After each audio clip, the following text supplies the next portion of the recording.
Hey, you! You're listening to the podcast network of Gamefully Unemployed because you're an untouchable success. To support us and gain access to great exclusive shows like our brand new Supernatural watch-along Himboos, head over to patreon.com/gamefullyunemployed. You'll also get your lucky little mitts on hundreds of episodes of our other exclusive shows like Tom and Jeff Watch Batman, Star Trek The Next Futurama, Spiel Boys, and the complete series of Fox Mulder is a Maniac. We do movie nights, game streaming, regular mini-series and surprise shows, and you can even commission your own podcast about anything you want, within reason. You have nothing to lose and everything to gain by heading to patreon.com/gamefullyunemployed. That's patreon.com/GAMEFULLY unemployed. Probably don't need help with that word.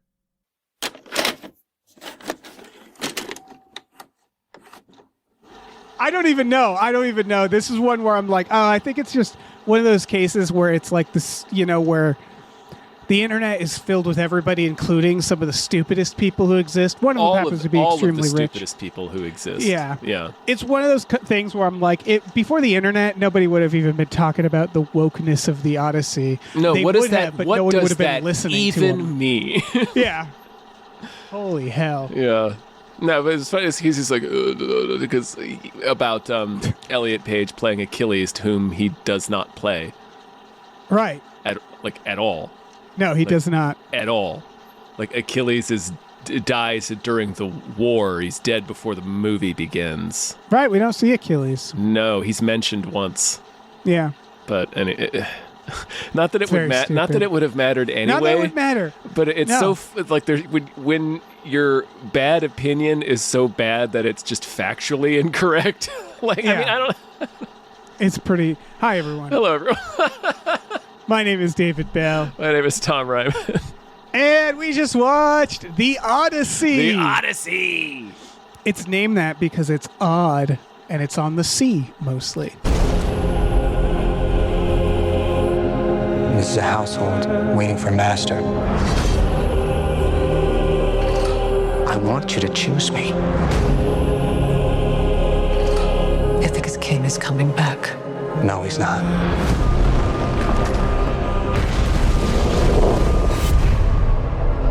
What would he do if he came back here and find all these suitors in his house? You're pining for a daddy you didn't even know, like some sniveling bastard. Who's looking after your wife and son? Do you see? My dad is coming home. Bringing vengeance. Bringing it all. The odorous Arungus. He'd have gotten right home, I can tell you that. Oh yeah. God, yeah. He would have gotten them there. He would have gotten them all back to Ithaca. Oh, yeah. Did you see this in IMAX, 70 millimeter? I did not see this in IMAX. Hot take. You don't need to. No, you don't need to. Yeah. You don't need to. I mean, IMAX is one of those things where like some of the Dark Knights in IMAX, but like it's one of those. It's like it's nice if you've got it, but it's also he didn't like the shots aren't framed in a way that make it necessary. Yeah. You know what I mean? So I don't know why, but Christopher Nolan it's not his fault. He's this quiet guy who doesn't seem to talk much and doesn't like clap back or like, but he seems to have some of the most toxic reactions to his stuff, or not even toxic, just like the internet goes nuts. There's the wokeness stuff.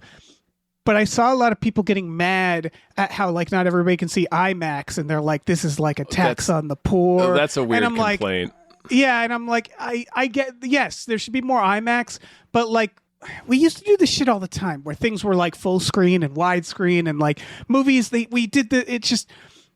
It's fine. It's fine. Like I mean, yeah. That's sort of like getting mad at somebody for using a certain kind of paintbrush. Like it's not preventing you from seeing the movie. Like if you want to chew on that bone, like take it to the end point of that. Well, what about all the people who don't have access to a movie theater in the world? Yeah, they can't see the movie at all. So like shut the fuck up with that. It's just like that's such a nothing complaint to have. Yeah, and mind you, not many people are making it. It's more of like that, there's that internet like meme culture of everybody has to have a hot take and has to like really like And Nolan, they love that with him. I think it's because Nolan is like, he's the new Spielberg, right? He's the most popular modern filmmaker, probably, right? In terms of box office, in terms of the kind of digital footprint he gets when his movies come out. And I think like his fan base, because his fan base is so wide, and I think it's also like because it's all the people who are super into the Batman movies and Inception. Like there's a really toxic male fan base to that. Yes. So like he has a built-in part of his fan base is that. So I think that's just part of why Chris Nolan attracts that type of discourse more so than most other popular movies do. You're right. And outside of like a Star Wars or something like that. If you recall, Nolan was asked and he said, I dealt with Batman fans for 10 years. This is nothing. Like he was like, that was his reply of like, it's fine. I don't care. It's fine. The funniest take I saw online was because when all the right weirdos decided this is bad, and they can't articulate it, that they don't like that there's brown people in it. How we feel about it yet. I know. But their reason was they couldn't articulate that they just got mad that there were brown people. So they started like trying to like really tear it down. I saw a really funny one where they were showing a Greece, clip. man. It's in Greece. Yeah. There's gonna be brown people. It's also a fake story. It's also a fucking fantasy movie. Like it's racism is illogical at its base, so it's like it doesn't matter. But anyway, the funniest one in retrospect is they showed a shot of the dark beach and they were like, "This is supposed to be Greece. Why is it so dark and gloomy?" Because it's the scene where he sees all the dead people. Because he's in fucking hell. Because he's in hell, you dipshits. It's amazing. The people are amazing. Anyway, the Odyssey. I thought it was pretty good. Yeah, I really liked it. I enjoyed it a lot. I'm liking later stage Nolan as he's getting. One thing I weirdly liked about this movie is how smaller scale it felt. Yes, I thought it was going to be way bigger than it was, and it's not at all. Small. It's like those big shots just are there. A handful of guys. It really is, and you'll get those shots where it's like there's a little bit of that, but this is not Troy. It's not like there's not big landscapes. There's not huge battle scenes. That's not like a big sweeping epic in terms of like a stereoscopic, like Cecil B. DeMille Sword and Sandals epic like that. It's a very interior story, and it's so interesting because Nolan's early career, he's criticized so much for not understanding people. His characters are very strange, alien. Like he doesn't understand humans. It's a criticism he gets a lot. But then like a movie like Oppenheimer, which still has that problem to a degree, but is a personal story about a character that really resonates. And a character who's obsessive and kind of like not there, which works for Nolan. He finds himself in all these characters. Like Batman is that character. Christian Bale and Hugh Jackman are those characters in The Prestige.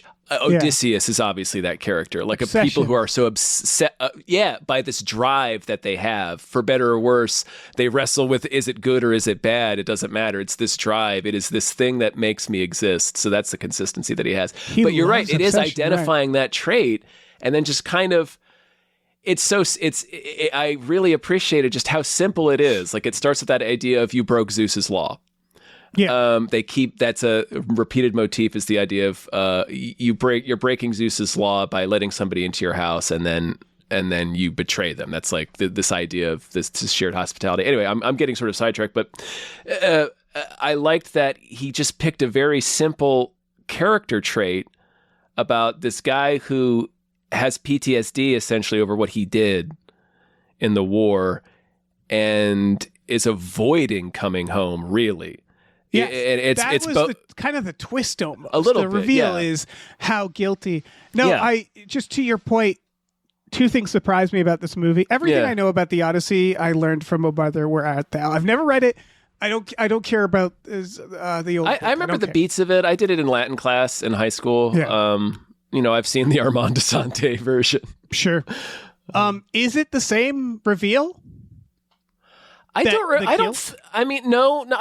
think it's more that he's guilty over losing all of his men. But I think that's more of Nolan identifying a trait that just finding something within the text that could be explored within the character, because as we just said, it's something that's a through line throughout all of his movies. If that's true, that is such a smart thing to land on, because the big thing I didn't expect from this movie is for it to have like to resonate with me emotionally. This felt like a Dune. Right. And not to say Dune doesn't have emotional things, but like movies like epics tend to be bigger than one person in it. More plot driven. Yes. And it's for something like the Odyssey, you would super expect that, because it's all about he just goes to these different islands and has these crazy encounters. Sorry. Right. And that was the surprising thing, is how driven by his character and how emotional, where you realize what the big twist and reveal is simply like that maybe he didn't want to get home, because maybe he just feels like shit about what he did. When he's like, I put people in a horse and made it feel like a gift for this city, and then we killed everybody in the city. Yeah, and I've been seeing Zendaya over there, and she's the ghost. Yeah. And it was like a really good, where I was like, oh, that's so human. And like, again, like you're saying, it was small, not in a bad way. The other thing that surprised me was how many times I laughed at scenes that weren't supposed to be funny. Let me explain. Is this why Monty Python did this? I didn't know so much of this story was them going, hey, let's go to that island, and then going, God, fuck, run, oh, fuck. It happens like fucking every 3 times. Time. Yeah. They keep going to islands, like maybe there's food there, and then it's literally the Monty Python, run away. It is comical how bad things go for them. It is very funny. Yeah. I liked also how, like,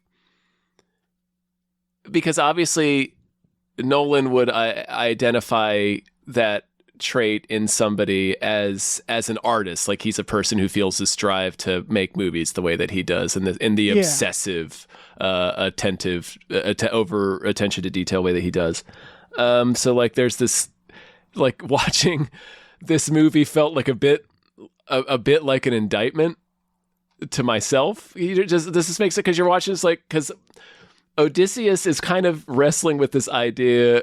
Basically, if you extrapolate it even further to like the essential, or like the core feeling or theme of it, is like, am I diving into my obsessions, into my work, into my duty, because, nobody questions duty because it's the thing you're supposed to do, right? Like your work, nobody questions your work because it's the thing you're supposed to do, right?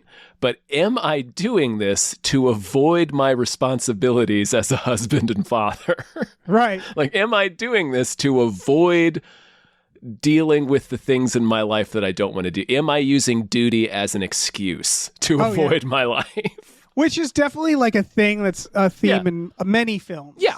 That idea of like, I feel like there's been like a lot of like I feel like there's probably a season of True Detective that's happening. There's a few that's like that's a regular trope. Yeah, you're at work all the time. You and it's to avoid home. It's not because your work is so important. And it's that combined with just the fact that he doesn't want to face his family. Yeah, I really like that aspect of it, because I think the first part is like the part that's more it's more obvious of like, maybe he doesn't want to go home because he doesn't know what it means to be not at war and he doesn't want to deal with his family. That's why I like how the guilt is like treated as a reveal of him being like, also, I'm a piece of shit. Like, for what I did, I'm the architect. Really scummy I have become death, destroyer of worlds. Yes, it's basically the same fucking thing. It's a flashpoint in human history where they make the movie makes the classical argument. Or at least I think it is. It's an argument that I know it has existed obviously before this movie. A scholarly argument that like Odysseus, like the Trojan horse, is sort of like kind of the catalyst that like broke civilization for a long time, because it broke trust. It broke trust. Yeah. So it's like another Oppenheimer, similarly, developing the atomic bomb. So these are both movies about people who are 9/11. responsible. Yeah, exactly. Yeah, exactly. Yeah, it's exactly that. It's I didn't know you could do that. now we're gonna have to live in fear Yeah. of this idea. Yeah, I guess it's all terrible. rules are off. Yeah, yeah. Yeah. You can hide inside a horse that was supposed to be a gift for the gods. That's supposed to be, Yeah. It's like shooting someone in church. Yeah, exactly. It's just like there's whoa, this idea. dude.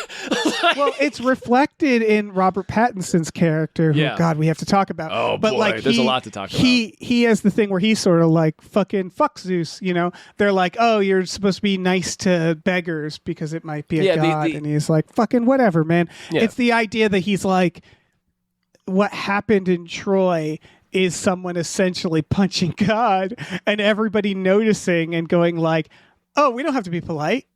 Nothing happened. Yeah, nothing happened. Something happened, but yeah. Something happened, yeah. But it is that idea that there was still consequence to this, as the movie makes clear. Yeah. But it's sort of him almost wanting that punishment to some extent, too.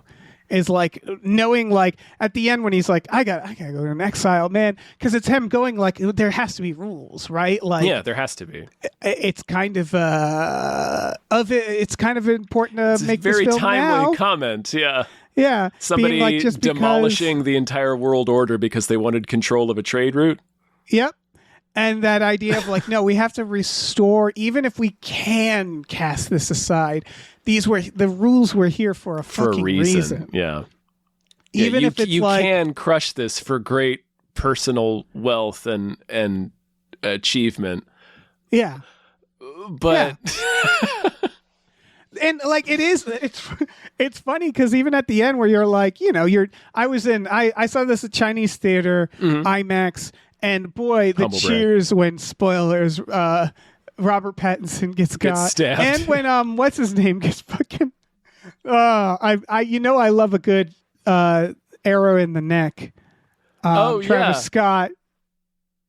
Arrow in the neck. It was like cheers. Right, we had cheers for that guy too. Right as he says, it's Odysseus. It's Odysseus. Yeah, gosh. And then it's very funny because they make those guys. I guess trigger warning for people. They're not nice to dogs in this. No. And it's very sad. That made me cry actually. Yeah. When he comes back and the dog dies. Yeah. And the dog is like, they kept it, they throw it out in the dung heap and the dog's old and dying and it's just waiting for its master. And the point is, Matt Damon is about to do something frankly kind of cowardly and we're going to cheer it on. Because he basically does a spree shooting. Mm-hmm. Like he just shows back up, is like no weapons, everybody's there, and he takes out the bow and arrow and he just starts shooting people. Yeah. And so it makes sense why he's like, I gotta go into exile, guys. You can't just let me be king after that. Those are the rules, and that's like Tom Holland plays his son, and that's why he can't.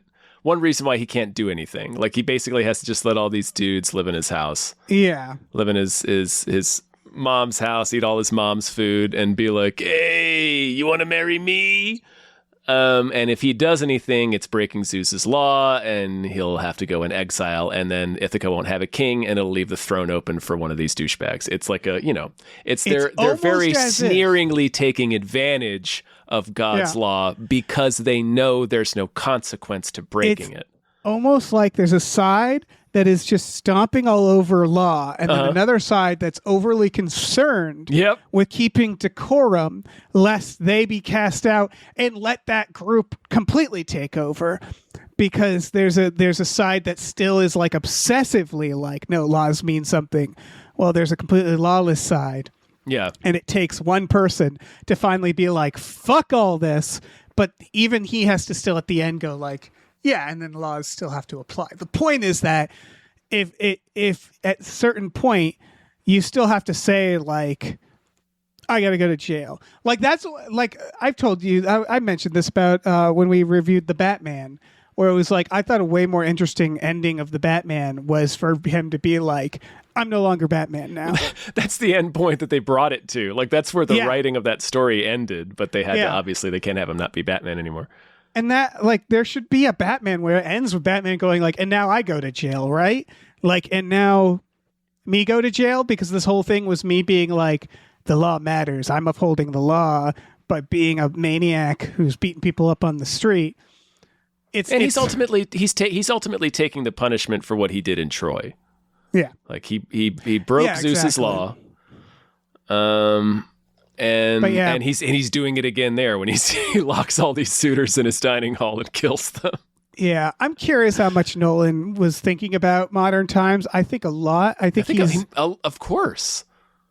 This is why I really like Nolan, is that like he made a movie where he's talking about ideas and themes of today without really talking about it. And it clearly, like, he took a story and then just sort of stressed those parts of the story that he thought were important, or again, like finding the human stuff, finding the guilt in this story.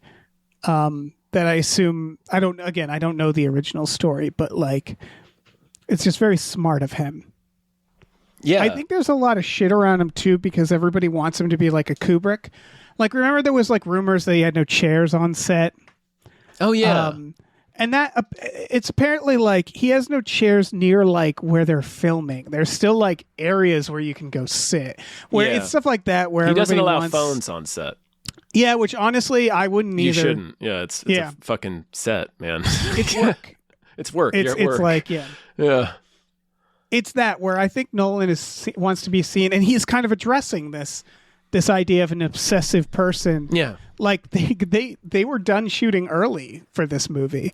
So it's like, by all accounts, nobody has come out and said like he tortured us on set, right? No one has come out and said like he makes us do 50 takes. Like, he doesn't seem like he's a guy who is actually that obsessive, but all he talks about is obsessive people, which is interesting to me. Because going through all of his movies, I'm like, they're all Memento. It's about a guy who's obsessive, who's tattooing his whole body. The first Following. Yeah. All he's. Yeah. Insomnia. And you're right. There's that thread through all of them. Insomnia is a bit. It's like obsessive, but it's more of like. Insomnia, I think, is.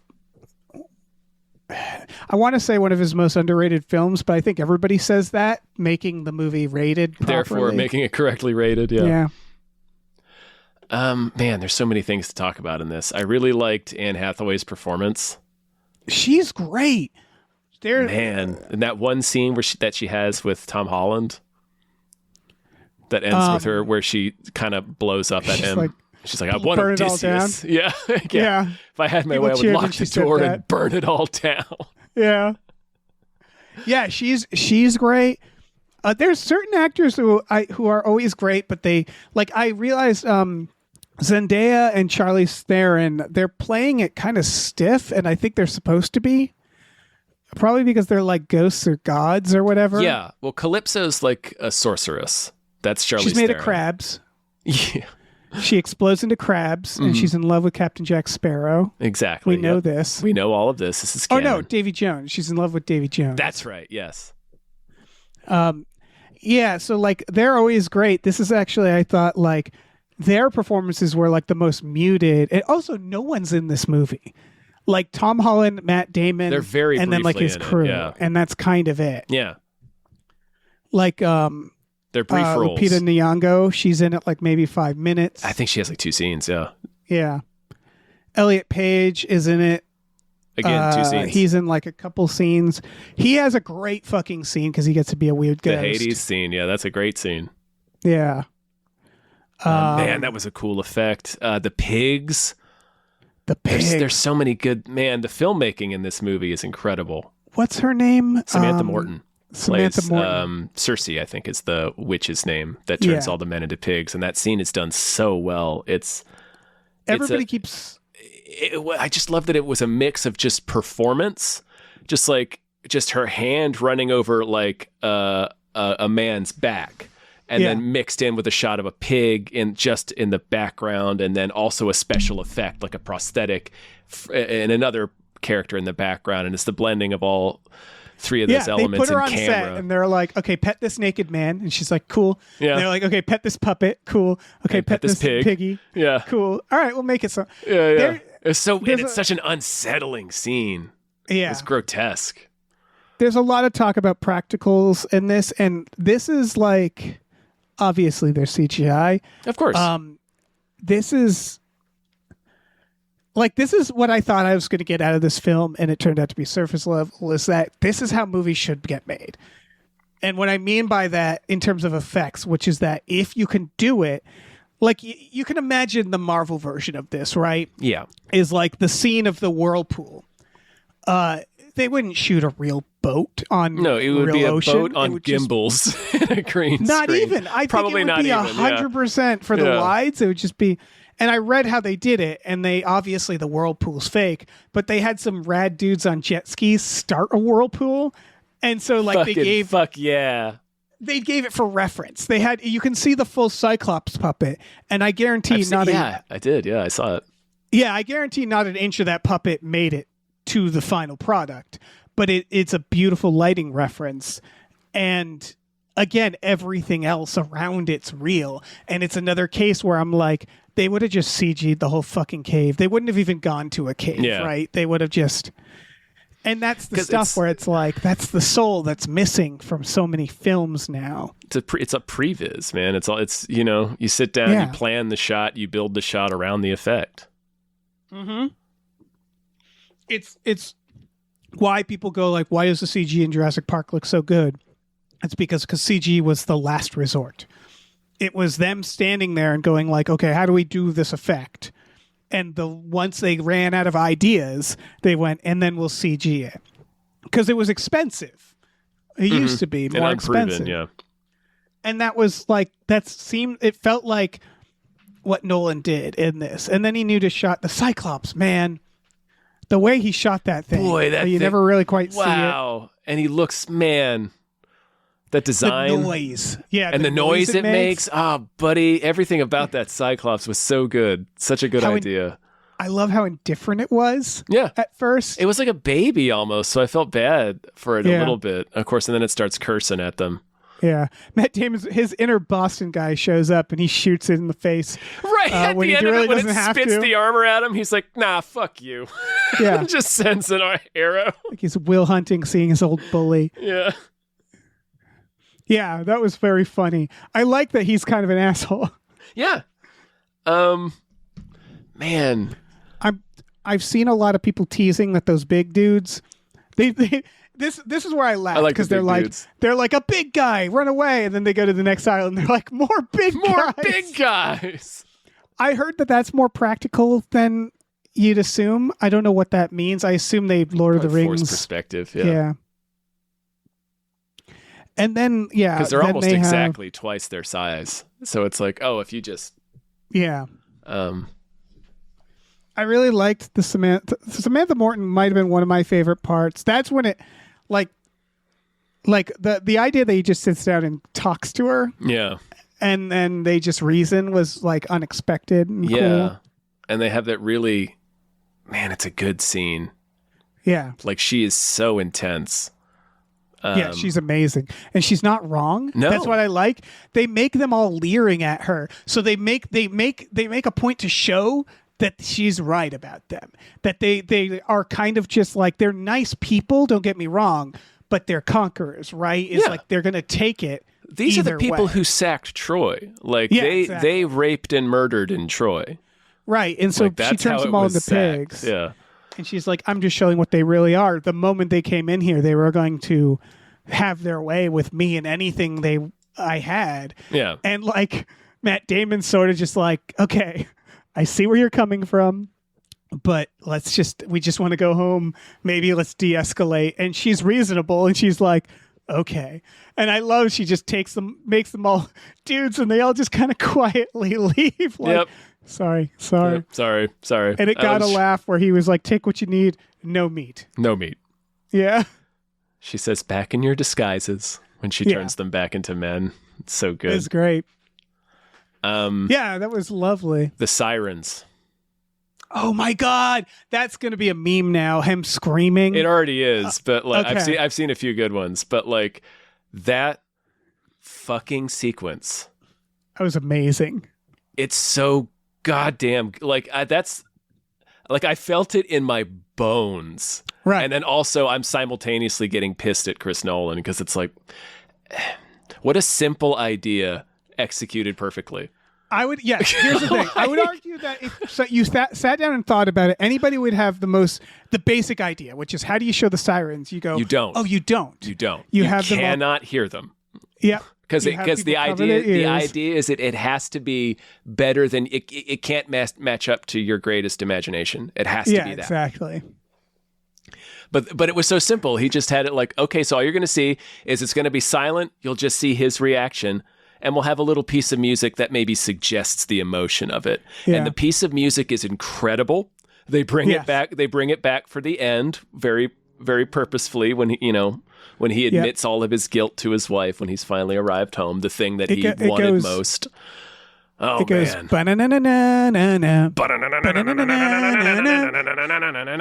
amazing if one of them takes it off briefly and you just hear a little bit of it. Like, wait a second. No, that scene, because it's obvious. Like, oh yeah, have them all plug their ears and you don't hear it. But what sells it, of course, is fucking old Matty D. Yeah, just fucking. It's that moment where they're like, all right, we're getting you a close up. You know, man, if you want that fucking golden statue, this is it. But this is your thing. He had the additional, and these are all very simple ideas. It's just they're put together and executed perfectly. On top of all that, he has this narration of Matt Damon retelling the story of hearing the sirens and explaining what it sounded like. So we're hearing him tell us what it felt like to him as we're seeing him experience it. Yeah. So we get to feel it. We get to experience it without ever actually hearing the siren song. This was probably the area that's my favorite is the witch, the sirens and that Dead People Island. Yeah. DPI. It's a DPI. With Elliot Page. Like honestly, and fucking Benny Safdie as Agamemnon. Oh my God, yes. And they're like, "What the fuck are you doing here?" And he's like, "Sorry, I had a bad time." Right? So yeah, he's like, we won. Last time I saw you, you were heading off back home with like 6 ships. What the fuck happened? Cracking open beers, like everything's gonna be great from here on. Gonna live forever, dude. Yeah, and he's like, "Remember I said I like sacrificed my kid?" Well, I guess people got mad at me for that. My wife was really mad that I did that. I love that because it's funny because his warning is all like, so do not expect a world welcome. Like his warning is like, women, they be crazy. Am I right? And I feel like no one takes that warning because no one says it, but they're like, well, he fucked up, right? Like he sacrificed his kid. Well, he delivers his warning in such a way that Odysseus is able to interpret it in a way that's helpful. Because what he tells him is, don't make a big thing out of your homecoming, because at my homecoming, I got stabbed immediately. Yeah, so Odysseus comes back in secret and tests the waters a little bit so he can, take a survey of the situation. He does his Soggy Bottom Boys performance. Exactly, yeah. Yeah. He's got to take the temperature and see how many Pattinsons he needs to stab. Yeah, exactly. And boy, does he. So like that part, because I think this isn't like an action thing. No, not this at all. This isn't really. It's again, they just have to run every single thing they face. They go like, oh, nope, fuck that. They are not a physical match for any challenge they face. No, they're already tired. Yeah. The only action really in the movie is when they sack Troy. Yeah.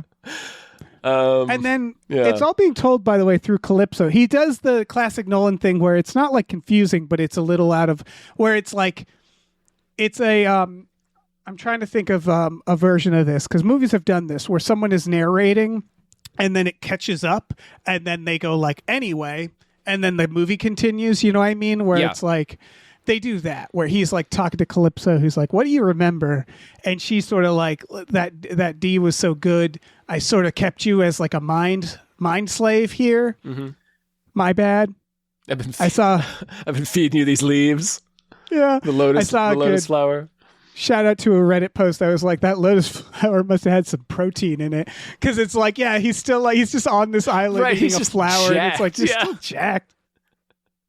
He's the swollest he's ever been. They Yeah. got that one shot so he could show everybody he finally lost the informant gut. Yeah. Good on him. Good for him. Yeah. And so like, yeah, that was a cool idea. And again, like Charlize Theron, like, it's not that the performance is bad. It's more of just like, oh, you didn't have much to do. There's certain people like who do exactly what's needed of them, but I was excited they were in this, like Mia Goth. And then She's I was barely like, what in is, it, but yeah. yeah, but boy, is she a Mia Goth character. Oh, she in really it. is. Yeah. They pair her and Robert Pattinson together, and it's like, of course. We're sniveling little insects. And it was like, oh my fucking God, yes. Yep. Give me more. Just little animated goblin sidekicks from a Disney movie. Yeah. Yeah, I think Patterson Eating has the palace most scraps. fun. Sorry. Yeah. Oh, he absolutely does. Even when he dies, he's like, His he, his dies death such a face, wiener. like It's like, oh fuck yeah. I feel like watching interview clips and stuff with him, and of course you don't. This is all parasocial, but like Yeah. I feel like I know too much about what he's really like. Oh yeah. So like when Oh, he, I'm so when parasocial he, as fuck from Pattinson. so when he's like doing these like death scenes as this rampaging like fucking biblical dickhead, and then Yeah. goes like a over the top melodramatic death Yeah. face, you're like, you asshole. You beautiful asshole. Yeah, you know what I'm you're not doing. saying- I'm not saying I'd stalk Robert Pattinson, but I'd follow him around at the mall Yeah, of course. for like a day. Yeah, just to see what he does. And to his car, Mm-hmm. and then under his car. No, he has the most fun. You know who I think? Again, I think everybody's good in this. Unlike Oppenheimer, there was Oscars that were given out that I was sort of like, yeah, they were good, but like I think Robert Downey Jr. won, and I was like, I guess like he's good in it, but it wasn't like He was very good in it. he was I very. thi- That's I what I'm think saying. he was probably the best performance in the movie. There's never a bad performance in No. in a Nolan film, but this is the one where I'm like, oh yeah, people deserve some fucking Oscars for this one. But Tom Holland didn't get much to do. He's great in it. He's like, I knew he's been in movies where he wasn't Spider-Man that I've seen him in, and Yeah. I've known like, oh, he can act. I hope he gets a chance to keep being things that aren't Spider-Man, you know, like he's going to have to be not Spider-Man Yeah. more. And so it's good that he's in this, but his character is kind of just like daddy's coming home.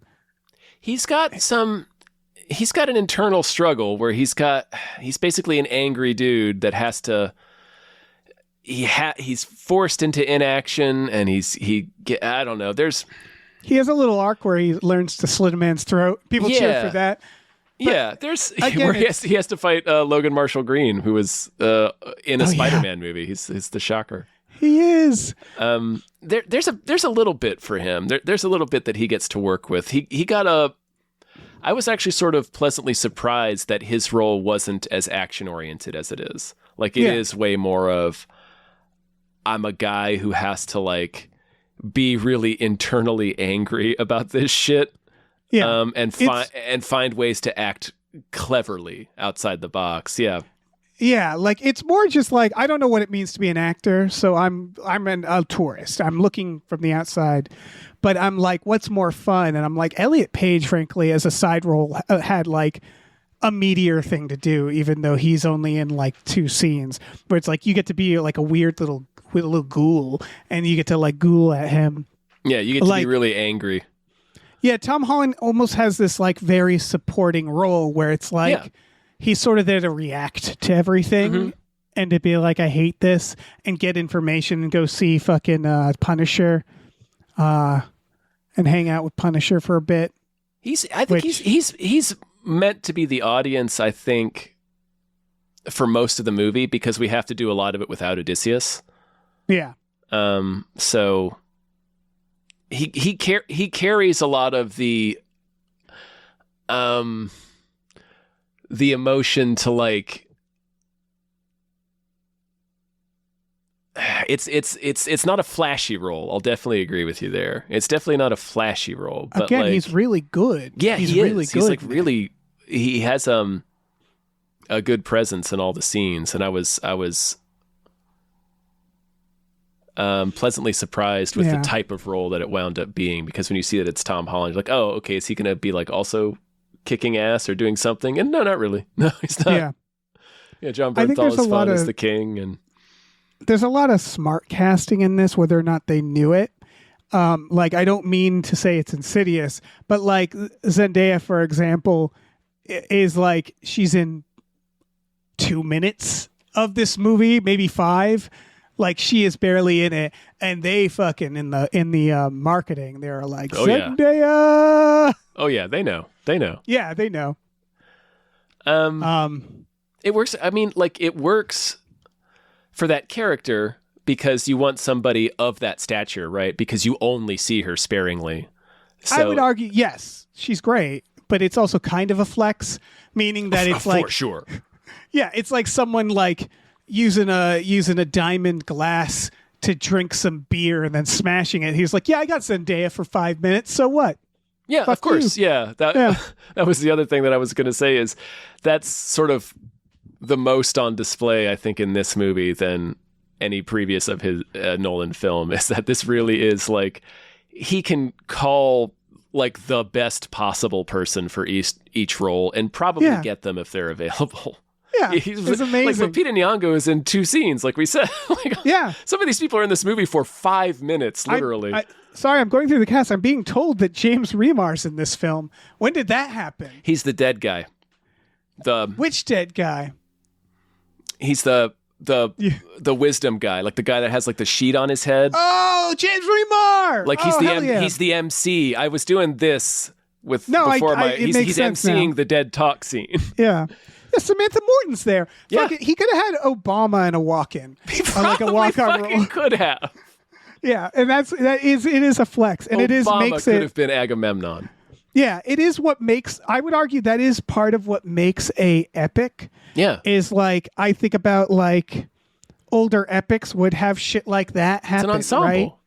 Yeah, to a degree. Like Lord of the there's a clear lead in anything. the Odyssey, but yeah, sorry. Yeah. No, where it's like, you want to be in the fucking Odyssey? And everybody's like, yes, of course.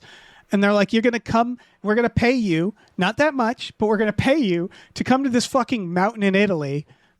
You'll spend like a week there, and then we'll be done with you, and we'll party and hang out, and it'll be a great time. Like, yeah, fuck yeah, I'll do that. Yeah. I mean, it was also like, you're talking about Zendaya casting being strategic. It was strategic casting them both, right? Because they're like the it couple, and anyway. I think even Elliot Page, I mean, he's worked with Elliot Page before, so it's probably but even that, he's like, oh yeah, we'll piss off the right wing and get some internet points for that. Like, I can see, like, Nolan has always been good about like his casting. He basically just goes for really good and talented people who are also really famous at the time, right? Like, and he has his people too. Yeah, he has like his Michael people Caine for sure. would have been in this movie. Yeah, were he not 1,000? I'm surprised Leo didn't like show up and go like, "Hey." I think Leo's just been in the one, right? Is it just you're Inception? Right. Yeah, you're right. Excuse me, that doesn't mean he wouldn't show back up, but yeah. Oh no, anybody would be in this. John fucking Bernthal he's becoming one of my favorite actors. Yeah, I really like him. Yeah, and he's just sorry, finish your thought. He's never in a bad movie, but he's in such wildly different movies. And he's just such a guy. Like, I'm realizing, like, is he like a De Niro? Like, he hasn't had his De Niro like prestige actor moment, really. But he's like, I think he's very natural. So I think that's why we see him in so many different, because there's often the impulse to cast somebody in a bunch of different types of projects just because they're popular. And John Bernthal's popular. It does seem, he seems like a guy where they're like, why is John Berthal in everything? They're like, he always brings a six-pack to set. Yeah. He's having a great time. We love him. But I do think he's good. I do feel like he's one of those performers that's so natural. Like, he just fits. Like, on paper, John Bernthal's playing King Menelaus. That's a little But when you see him in the scenes in the movie, you're like, oh, he feels totally like this kind of king that would have gone to war with his brother over. Yeah, everybody fits. Like Benny Safdie is Agamemnon, but no, it totally fucking works. Like, you never see his face, really. No, not really. Only until when he gets killed. Yeah, no. And it's the same with this, where it's like, yeah, he's just kind of like a dude. Like he's a real dude, and it works. It works really well. Yeah. Yeah. John Bernthal, he needs to be more of a leading man. I think he's hitting a point. He kind of has the Danny Trejo problem, which is that when he first got casted, it was like, look how scary this guy is. And now you're like, no, that's John Bernthal. I'd give him a hug on the street. Like, he's great. I love him. Yeah, I like him. Yeah. Yeah. He can't be like as scary. Yeah. Yeah. But he, I love seeing him. Who else did I want to mention? Oh, yeah, fucking John Leguizamo. Yeah. I have a feeling that would have been Michael Caine. Yes. This was surprising because I remember first seeing him in the trailer and going like, he's not that old, right? And they age him up a bit. They show him to two different periods. So I was like, oh, okay, that's why. Yeah. He's another actor where looking at his career, it's almost like, what a weird fucking career. Like, he's the pest. Yeah. He's Luigi Mario. Yeah. He's Sid the Sloth in Ice Age. Right. And he's also very much this, like where he's Tybalt, Romeo and Juliet. Yeah. He has a tremendous range, and I never think about it. And he probably, he has the opposite of the most fun, meaning like he's the guy who's just getting shit on the whole movie. Fucking wailed on the whole movie. He just has to be sad. Like, yeah, you see his heart break like 3 times. Like it's a hell of a performance. Yeah, but man, oh man, they just shit on this guy. Yeah, when his goons goes to get him, I was like, finally, sweet release. And then they cut to him and like, they just killed my dogs. And you're like, why? He's just burning his dog's bones. Yeah. Just kill Johnny. It is literally the Prince of Men in Tights joke, because he goes like, your hunting dogs don't come to greet you? I'm burning their corpses. And Odysseus sees that the dog's bones are on the fire. He's like, you couldn't get your farm hands to help you? He's like, I just finished burning them. And it's like, what the fuck? Stop being so mean to him. Christ, man. Killing him would be a mercy. His life is terrible. It was really awful by the end. Yeah. And he nails it. Again, everybody nails it. Yeah, it's so good. Everybody is exactly what they need to be. And so, like, some of it's a combination of, like, embracing what kind of actor they are. Like, is Travis Scott an actor? I think. He's a musician. He's been in stuff. Has he? Okay. I thought. I didn't know. And he works really well in this, I thought. I don't know if how much he's acting. You know what I mean? Where it's like, Nolan's just really good at putting people exactly where they need to be in these roles. It's just, man, what a fucking cast. I feel like there's people we've missed. I'm trying to think. No, I think we got everybody. There's the, I don't know his name. He's the second in command, basically. The guy who's on the ship. I like how the people on the ship are kind of like, they keep, they mutiny really early, but they're still kind of. It's a light mutiny. Yeah, they're like cosplaying mutiny. They're still sort of listening to Odysseus's advice. Well, they almost get eaten. It's funny when they're like, we're going to go it alone. And then like 5 minutes later, they're all pigs. And he has to show up and he's just like, nah, how'd it go? How'd it go going alone on the island? Did it work out? It's not so easy, is it? Fucking these weird freak islands.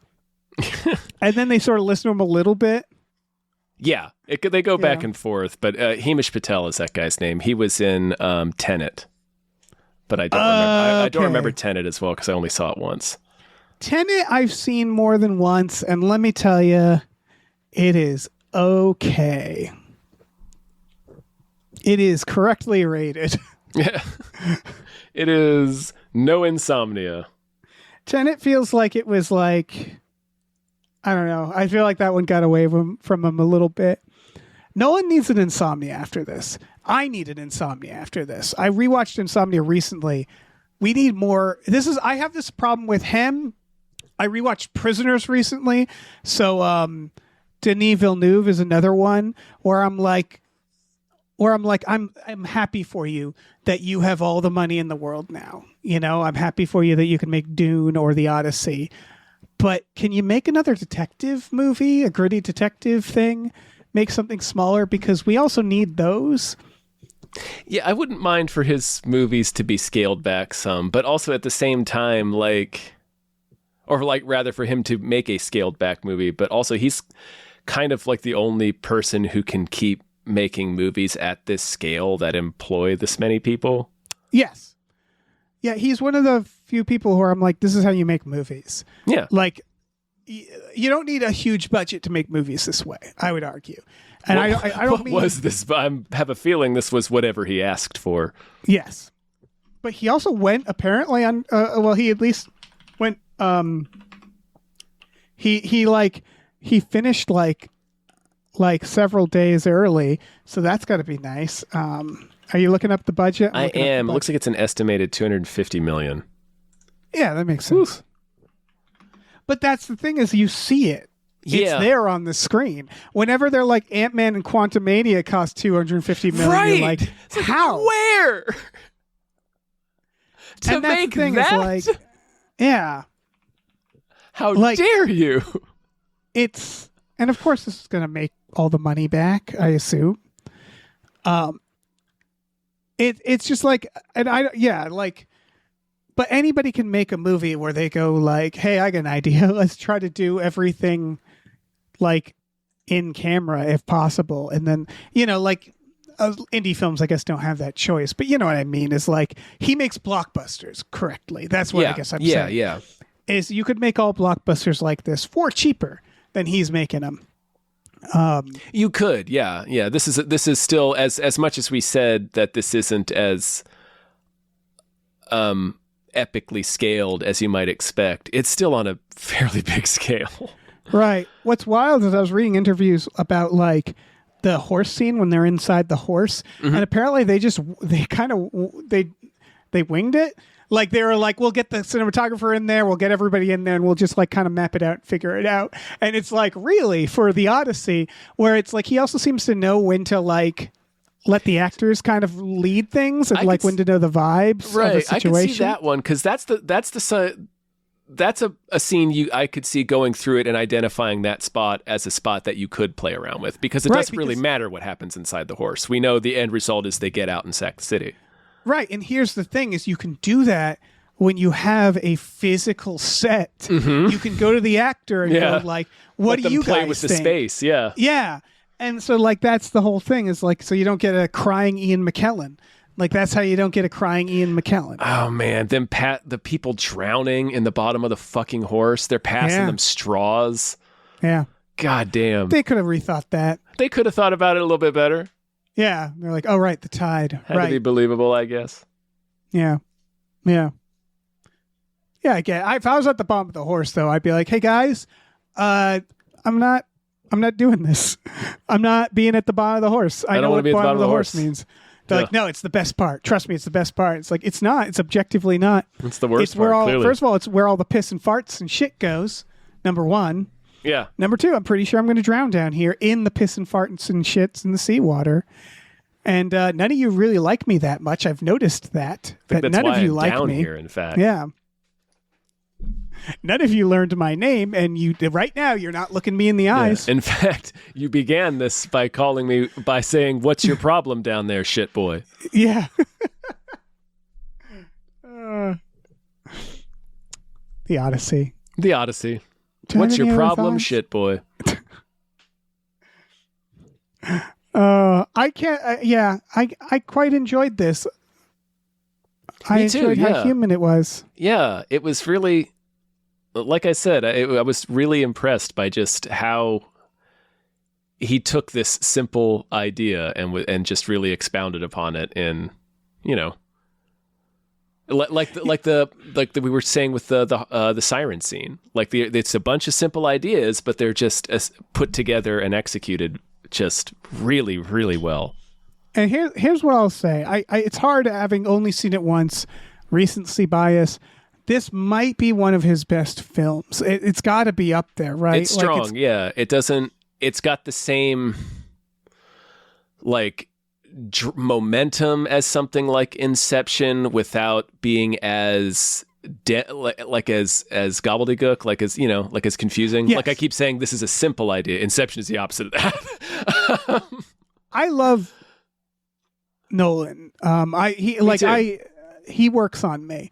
But I will say a lot of his movies are silly. Mm-hmm. So Inception is silly. Yeah. The Prestige is a little silly. It's like weird magic steampunk shit. Fucking Interstellar. Interstellar is still silly, but Interstellar weirdly like tracks for me where I'm like, it's not that confusing, I guess. It's like space rules, but it's consistent enough that I'm like, I don't question it, Yeah. He also finds like the things that make it, the things that resonate, so like, like he, the image of the totems in Inception, that sort of keeps the idea simplified in your mind. So you can picture that spinning top. You immediately know everything that means. Yeah. Can you answer what's your favorite Nolan movie? I don't know. It was The Prestige for a time, but same. Yeah. I haven't said that confidently in a long time, so I don't know that it's still true. Man, that's a good question.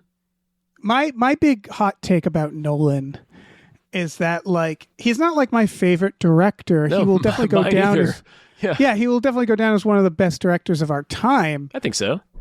But like I think the reason he will go down that way is he doesn't like try to make movies that are like cutting into my soul. He's trying to make fun movies.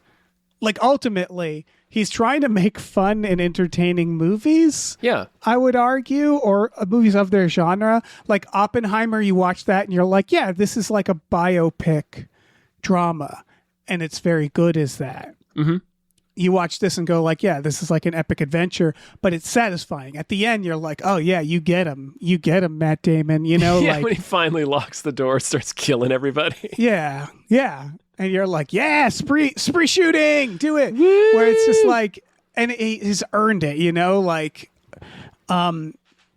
Interstellar, he's Logan trying Marshall to make Green a 2001. doing the Vince McMahon head wag while he's hacking through the floor to throw weapons down to him. That was nuts. Yeah, sorry. It was amazing. No, I loved how out of control the situation got. Yeah, because the part when it first happens, he's like spinning around, just like, who's close to me? Bam. Who's close to me? Bam. And it was like, this feels cowardly, Matt Damon. Like, but I mean, fuck him. Gotta like, get him out. Yeah, they're here abusing his staff, killing his dogs, trying to goad his son into fighting them so that they can either kill him or throw him in jail so that they can then marry his wife. I'd be shooting these fuckers too. Yeah. It's just, that's what it is about him, is he makes he makes the movies that he stands to. This is such a simple and stupid thing to say, but it's like Insomnia is a gritty detective noir. Yeah. It's a short film. It's not that long. It's under 2 hours. Like Inception is a weird, like, heady sci-fi. The Batman movies are, in fact, Batman movies, and he picks the things that fit his style, and then he delivers on that thing. Yeah. In a way where it's like, ultimately, at the end of the day, he just makes like fun movies to me, and they're not particularly deep, and they don't need to be. But they have exactly as much as they need. Even Tenet, where I need to rewatch that. Yeah, I don't remember anything hardly from that movie. Tenet's just kind of. I don't know. I have to rewatch it to figure out what the hell's wrong with it. They can't all be home runs. Yeah, that's fine. Dark Knight Rises is pretty poopy. Oh, I like Dark Knight Rises for what it is. I do not.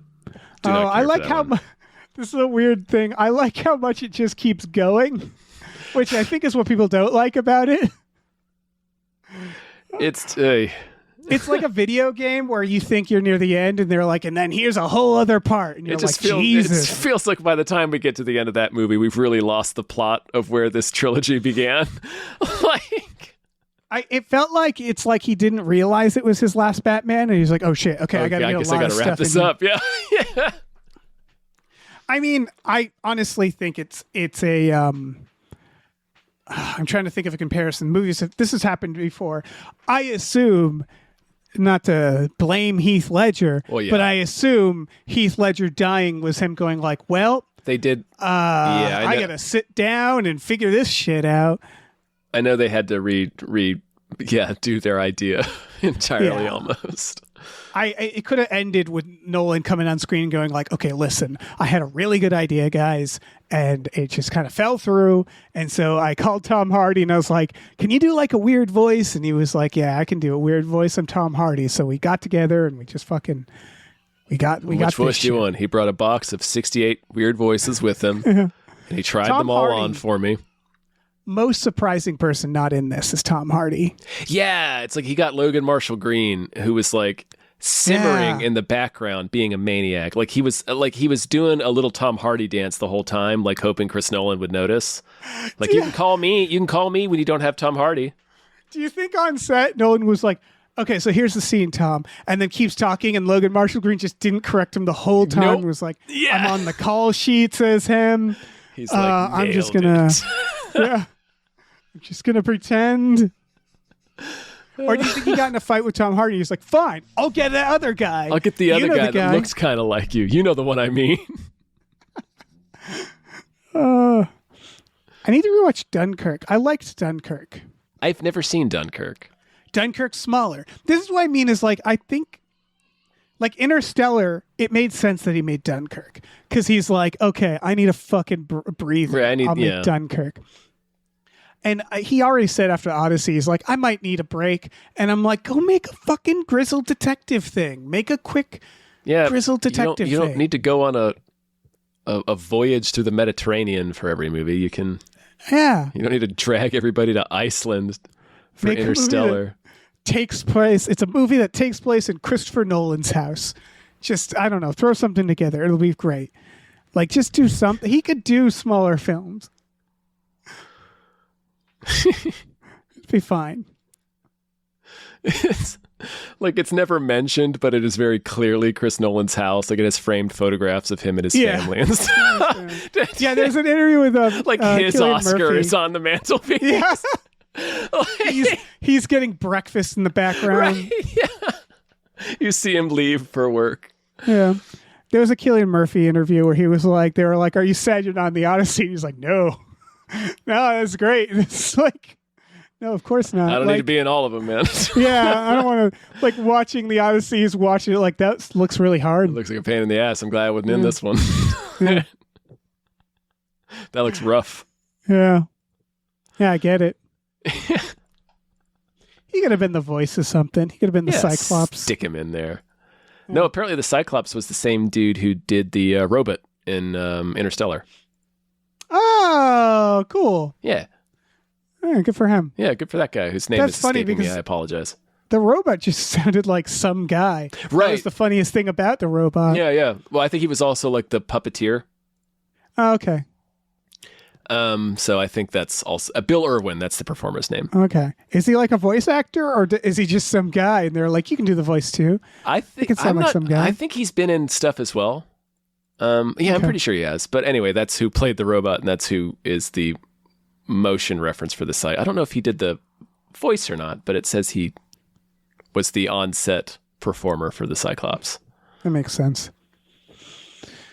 Anyway, I joined the internet has kind of said one main thing, which is like, do a horror. I would argue the scene, the piggy scene, it's not, what made that work for me is that it's not shot like a horror. It's shot like any other movie. And a lot of good horrors know to do this, which is that like, it's horrific what's happening and grotesque and weird. You don't have to make it be like jump scary or like scary music. It's just like, it's lit like a scene. It's just horrific. And it does make me think that Nolan would be it's lit with a little bit good of for a horror. Yeah. or like dark fantasy. Like it's lit with a little bit of ominous lighting. Like it reminded me of something like you might see in like a slightly sinister scene from like The Dark Crystal. Like it's that kind of lighting almost. But but yeah, it's just real grotesque. It's too late for Nolan to do a Labyrinth because I feel like he's the only guy who could have gotten David Bowie back. Yeah, he might still be able to. Yeah, he just while they're shooting The Prestige, he'd just be like, okay, for this scene, Tesla, you're going to wear this mullet wig. Don't worry about it. Just put on this mullet wig. Say these other lines. You could like trick him. We're going to vacuum the air out of your slacks. Yep. But yeah, you're right. I think dark fantasy would be. He hasn't done that. This is the most. Fantasy he's ever done. I was trying to think, and I'm like, I think that's true. It's the most magical. Yeah. What's the second most magical?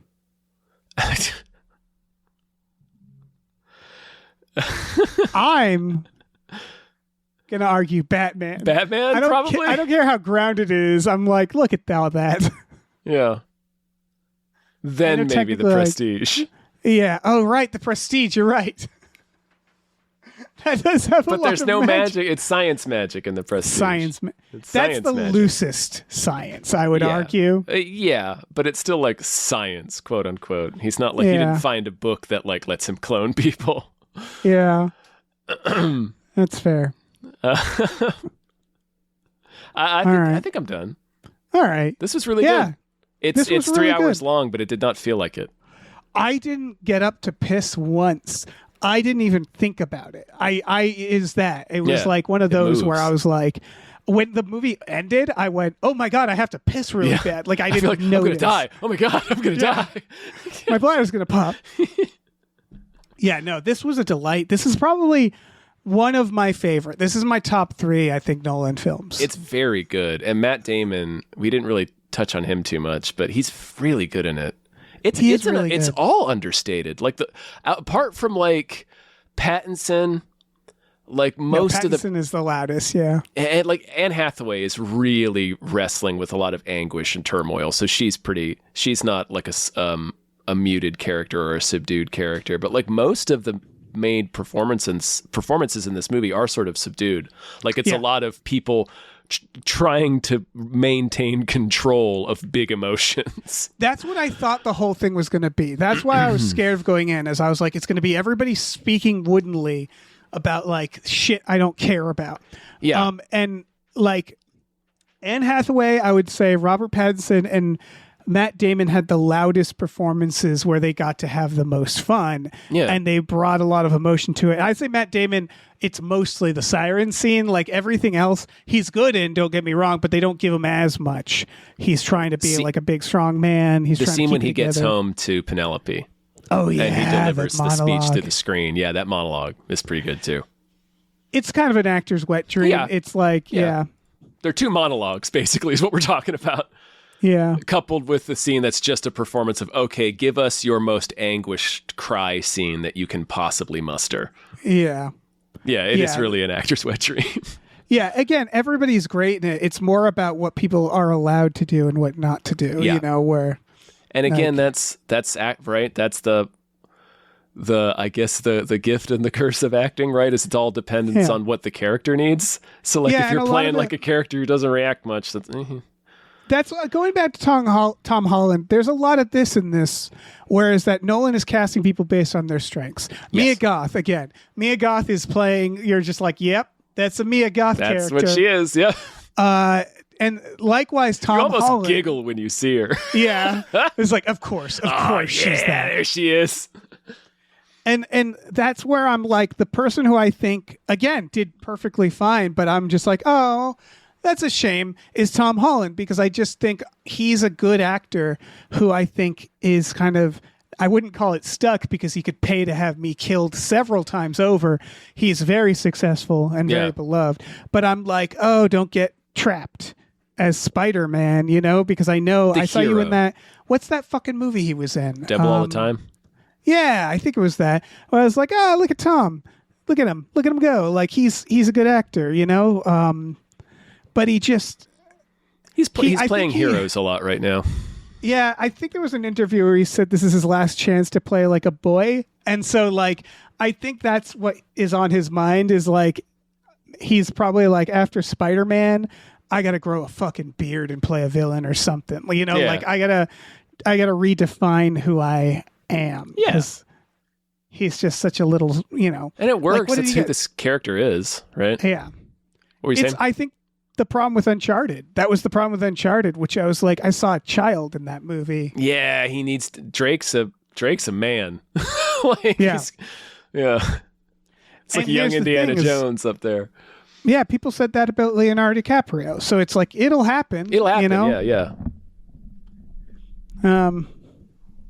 He's gonna get his The Departed. Yeah, he's gonna get his Departed. That's the secret, right? That was the Boston era. That's what that was really good for. Is taking like little boy-faced actors and making them men, making them little maniacs. Yeah, giving them little Boston accents. Give him a little voice and make them crazy. Yeah, a little dirtbag stash. You know, give him a little dirt stash. You got it. Yeah. All right. I think we're done. I think we're done. We said that before, but it's the Odyssey, think it's man. True this time. That's what he kept saying. Right, you're right. All right, man. I think we're done. Was there a post credits? I didn't stay. I don't think so. I don't think he does that. It would be extremely funny. It would be funny really if fucking all funny. The films, Yeah. Oppenheimer will return in Avengers Doomsday. Yeah. Well, thanks for listening, everybody. Thank you. We have a Patreon, patreon.com/gamefullyunemployed. If you go on there, you get access to exclusive podcasts for just $5 a month. You get access to Tom and Jeff Watch Batman, Fox Mulder as a Maniac, Star Trek: The Next Futurama, Spiel Boys, Himboos, our supernatural podcast. We watch movies every Friday night with our patrons as well. And that's for a little more. We have custom We Just Watched episodes. We have all sorts of tiers on there. And so you should go on there. You should check it out. We will we will probably watch The Odyssey. Yeah. Oh yeah. It may star Matt Damon. It may star Armand DeSanto. That's true. Also, Marvelin's out, right? We have episodes of Marvelin going on. That's true. Tom Holland. And some of those will be exclusive on the Patreon. So that's another little motivation for you. Yeah, if you want to get all of Marvelin, you'll have to check out the Patreon. We're definitely going to watch both of these Odysseys. Not in the same night. Not in the same night, but because they're ordeal. I think they're both 3 hours long. We also have a store. Head over to gamefullyunemployed.com. You can find a link to our Teespring store, where we have all kinds of cool original artwork by cool original artists like Starlene Hodge, Michael Vincent Brantley, Justin Brown, and others. So check that out. Please rate and review our podcast wherever you're listening. And please check out our other show, Badical, Badical, also wherever you're listening. Yeah. And if a beggar comes to you, could be a god in nice. disguise. Don't kick him in the butt and make him sleep outside with the dog. Yeah. On the shit pile. Failing that, it could just be a dude who really wants to shoot you with arrows. So, be nice either way. It could be the dude in whose house you are squatting. Yeah, he's like, "Are you a god in disguise?" And he's like, there's other options. Yeah. This isn't an either or. I could just be the guy whose wife you're trying to fuck. Could be that really, guy. Really mad at you. Maybe I'm that guy. Yeah. Did you ever think about that? Yeah, Matt Damon. Could be How Matt you like Damon. them apples? He should have said that when he killed him. He should have. He just about does. Yeah, pretty much. It would have worked too, because he's been mooching off his larder for years. Just sitting there eating his food. He could have shoved an apple in his mouth. How about them apples, Pattinson? Hey, listen, our music is produced by Chris Corlew. You can find him on twitter.com as the Corlew, or go to shipwreckedsailor.bandcamp.com. Our channel artwork is produced by Michael Vincent Bramley. For more of his work, go to mvbramley.art. Our episode artwork is by Justin Brown, available on Twitter as Justin T. Brown or at artnessbyjustinbrown.com. And finally, additional artwork is by Starlene Hodge. You can find her work at starlenearts.com or on Twitter as StarleneX. Cool. Goodbye.